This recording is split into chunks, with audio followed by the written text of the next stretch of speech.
অনেক দিন ধরে দুটো পাকা বেল বাড়িতে রয়েছে, খাওয়াই হচ্ছে না এটা শরবত করার জন্য। তো আজকে দেখো আমি আমার বাবার বাড়িতে চলে এসেছি বেল দুটো নিয়ে। আমার বাবু খুব ভালো খায় বেলপানা বা বেলের শরবত, তোমরা যেটা যে যাই বলো। তো আমি তাই আজকে দেখো বেল দুটোকে নিয়ে শরবত বানাচ্ছি। তো বেল দুটো কিন্তু খুব ভালো, টেস্টও খেতে খুব। আর মা বলে একটু চিনি দে আর একটু দেখো বিট লবণ, চিনি আর বিট লবণ দিয়ে বেলের শরবতটা করলাম।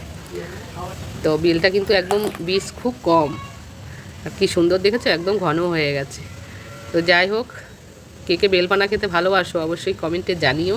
আর এই যে এক গ্লাস আমি আমার বাবুকে দিলাম, আমার বাবু তো খুব ভালো খায়। নাকি ভালো নাকি দেখো খায়, স্বাদ আছে। খাইছি গত বছর আমরা কত বেল খাইছি, দারুণ বেলটা। আর রং নাই আর কি, রংটাও খারাপ কি, দেখতে গেলে খারাপ হয়, হ্যাঁ ওটা আবার খেতেও সুন্দর। হ্যাঁ খাইতে খুব ভালো। তুমিও খায় নাও মা এক কাপ। তো মাকে বললাম মা তুমিও খেয়ে নাও এক কাপ, মাও খুব ভালো খায় বেল। তো দেখো বাবু খেয়ে কি খুশি, ভালো না মা?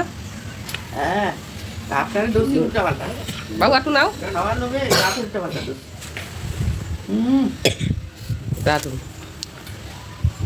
মা বলছে দারুণ হয়েছে। তার কর্তা মশাইকে দিলাম দেখো এক গ্লাস। ওনার তো আবার মিষ্টি বেশি খায়, দেখো বেলটা খেয়ে মুখটা কেমন করছে, একটু মিষ্টি কম হয়েছে দেখেছো। মিষ্টি খুব খায়, প্রচুর মিষ্টি খায়।